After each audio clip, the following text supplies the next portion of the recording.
Hey guys, Mordrak here, and today we're going to be talking about the tier lists, because who doesn't love a good tier list? Season 4 has been running strong for a little over a month now, and I think there has been enough time to solidify where each class and spec falls on the tier list itself. We have enough data now to actually have a tier list and see what's performing and what's not. I will be making a tier list for the raids, but just for this video we're going to be sticking just to Mythic Plus. The website I'm using is called Subcreation, and it's basically creating a tier list for us. The way it does this is by analyzing the leaderboards and the logs from both Raider.io and Warcraft logs to make a determination for where each spec is. Another thing I want to say before we get started is that regardless of what class or spec you play, every single spec in this game can clear plus 20 keys with no issues. So just because your spec is ranked lower than someone else, don't feel discouraged to play it. This tier list is mainly for those min-maxers or who are just trying to really push hard and kind of see where they're going to be going. Alright, so let's start off with the tanks. Now, not a huge surprise here, but Blood DK is in the S tier. It's mainly because of just how much damage they do, plus being able to self-heal, which is,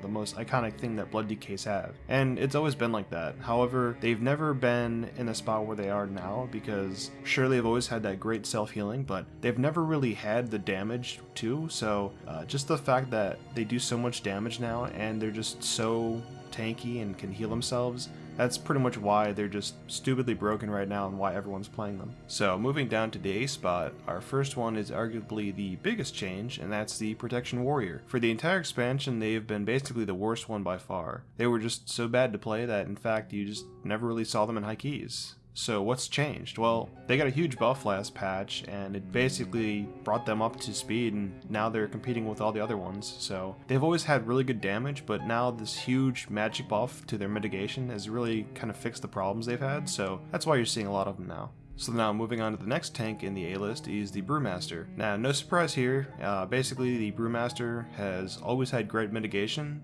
because of their stagger, and they've always been really mobile, which basically made them a really fun tank to play. The next one that they're tied with is the Protection Paladin. Prot Pallies have always been solid tanks. They have great utility, and they just do really good damage, and on top of that they have a lot of interrupts, considering their Avenger Shield spam just helps a lot with that. The last tank in the A tier is the Vengeance Demon Hunter. Vengeance has had a lot of mobility since the beginning. They just do really good damage. I'd argue that they probably do the most damage out of all the tanks. They just have a lot of AoE interrupts as well with their sigils. However, the biggest downfall to Vengeance is that they're incredibly squishy, which makes them kind of hard to keep up, especially in higher keys. The last tank on this list is the Guardian Druid, and right now Guardian is actually in a really bad spot. They go into the D tier because their damage isn't very good, and they just lack a lot of resistances. Basically, they're down here because they don't do anything better than any other tanks. The other tanks are just way better options. So for this first one, this list is the number of tanks timing 15 keys, and it's quite healthy looking. You got a nice percentage of all the different tanks. The only outlier here is Prot Warrior, which is lower than everyone else because mainly it's just people are kind of getting used to playing that class and spec again, just because they just recently got the buffs, so that's why we're not seeing such a huge percentage of them. Now we look at the 20s being timed, and the shift starts to happen. Prot Warriors and Guardian Druids start to fall off, and the rise of Blood DK really starts to show. Sure, you're still seeing plenty of Prot Paladin, Brewmaster, and Vengeance, but now when you're looking at the plus 25 keys, you really just start to see how OP and broken Blood DK. And then finally we look at the plus 30s, which there's only 60 tanks that have timed them, and out of those 60, 57 of them were Blood DKs. So with the tanks out of the way, let's get into the DPS, and we'll start with the melee DPS. Beginning in the S tier, we have the Survival Hunter, which isn't a surprise. Despite the nerfs that they received this patch, they're still the kings of melee.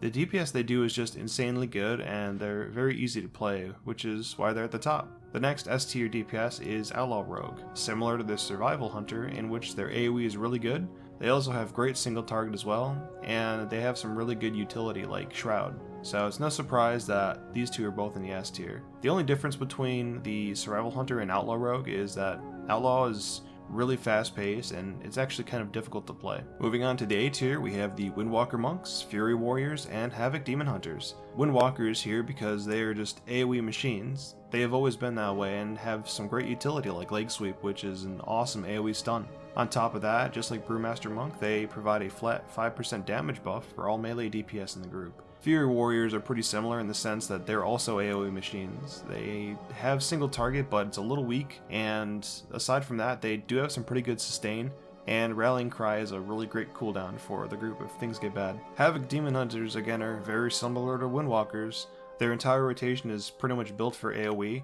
They have a great AoE stun, they have some really good defensive cooldowns, some really good sustain, and they provide a damage increase for casters. So they're pretty much a really good DPS to have in your group if you're rocking a Warlock. Now we have the B tier, and in this bracket we have the Frost DK, Enhanced Shaman, and Ret Paladin. Frost DKs are good, but their DPS is kind of lacking because they basically have to ramp up their DPS, and if they have to move or peel off the target, their DPS just kind of falls off because they're just so cooldown dependent. But they do have some nice utility like Anti-Magic Zone and Death Grip. Enhancement Shamans do some pretty good DPS too, but they aren't as good as the other ones. However, they do kind of make up for it with the Wind Fury Totem, and as well as some more utility. Also, being able to self-res is always useful.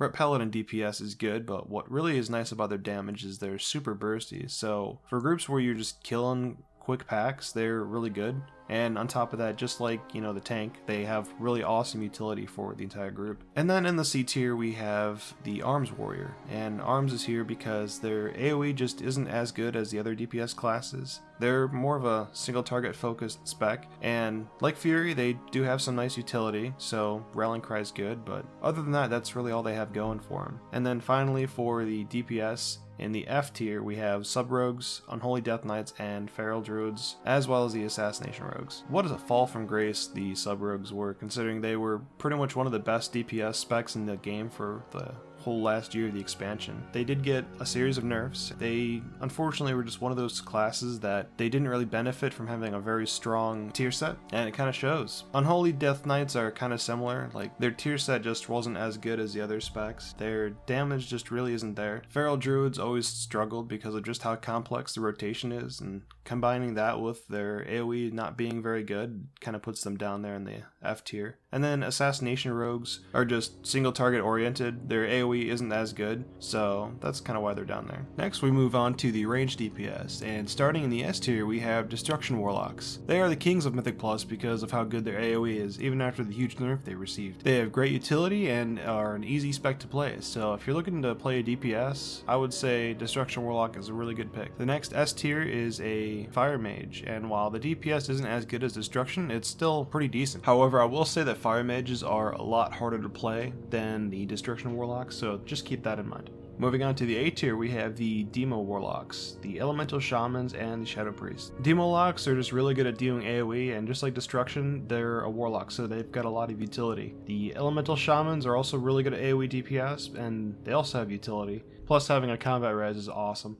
And then Shadow Priests have recently got a huge buff. Despite people not really liking how the spec plays and feels at the moment, their AoE is actually pretty good with the recent buff, so they're actually back on the map, so to speak. In the B tier, we have Balanced Druids, Marksmanship Hunters, and Beast Mastery Hunters. Balance is in a unique situation since they're the only spec with truly uncapped DPS with Starfall, which hits literally everything. Marksmanship is really good at burst AoE, and Beast Mastery is slowly climbing the ladder as far as DPS goes. And it used to be probably one of the worst, but it's starting to, I think it's kind of like the sleeper spec this season, so more people are starting to play it now. In the C tier, we have Frost Mages because their AoE got nerfed and they're just not doing as hot as Fire is at the moment. In F tier, we have the Affliction Warlocks and Arcane Mages, mainly because Affliction Warlocks are pretty much just kind of single target focused. They don't really have a lot of good AoE capabilities, and Arcane is really hard to play. It's probably the hardest mage spec there is in the game, and it's also kind of like Affliction as far as it's more single target oriented. So now looking at the plus 15 keys on Raider IO, even at the low keys, these are some specs that are actually kind of suffering, like Sub-Rogues, Sin Rogues, Arcane Mages, Afflocks, Feral Druids. They're all just kind of struggling right now in just the basic to the upper keys at the moment. So I would say unless you really love that spec and you just like to play it, or you're just, a casual player, I wouldn't recommend playing these classes or specs if you're trying to push high keys, unless you have friends to play with. Now, when you look at the plus 25 timed keys in the meta, it really starts to show you who's being invited to the groups. And then finally, we get to look at the healers, and for the S tier, we've got Holy Priests. Holy is just really good because basically their healing is just insanely strong. They've got great on-demand heals, they do good damage, and they have awesome utility. In the A tier, we have Resto Shaman, Resto Druid, and Holy Paladin. The Resto Shamans have really good AoE healing, and they also have a kick and bloodlust, plus their damage is pretty good too. The next one in the A tier is the Resto Druid. Now, Resto Druids are kind of in a weird spot. They do good heals and DPS, but they just don't really have that thing about them that puts them apart from the other healers. Now, when you're talking about Holy Paladins, they have really great single target healing, and up until recently, their DPS was actually really good. It's probably the strongest out of all the healers. But over the expansion, they keep getting nerfs to that, and their DPS has kind of gone down. And then as far as healing and AoE situation goes, they're not as good as the other ones, so I have to put them down here. And then in the F tier, we have the Mistweaver Monk and the Discipline Priest. And the main reason why the Mistweaver Monk is down here, now, they have pretty good healing, their DPS is okay. The main problem with them is that their heals just cost way too much mana. They go way too quickly. That's kind of the same situation as Discipline Priests. Discipline Priests burn through mana super quick, and on top of that, Discipline Priest is probably one of the hardest specs to play in the game, so that's just, mana problems and being difficult, it kind of weans people away from it. Now, looking at the Raider IO for 15s, Disc Priests, Mistweaver, and Holy Paladins are all struggling, and it just gets worse the higher you go. If you take a look at the plus 25s, it's almost only Holy Priest and some Resto Shamans, with a little bit of Resto Druids, and then once you get in the 30s, it's literally just Holy Priests and a few others. So with all that, I hope you guys got something out of this video. Again, if you're just planning to just run keys, you're not trying to do anything crazy, every spec in the game can do 15s, probably even 20s, no problem. It's just that this meta kind of shifts towards once you try to go past 20s, you're really trying to push. And even then, if you do have a group of friends that you guys all push high keys, if you guys are a good group and you want to play a freaking assassination rogue, go for it, man. It's, do whatever you guys want to do. This is just for, pugs and things like that. But anyways, I just wanted to say thanks so much for checking out this video again, guys, and we'll see you in the next one.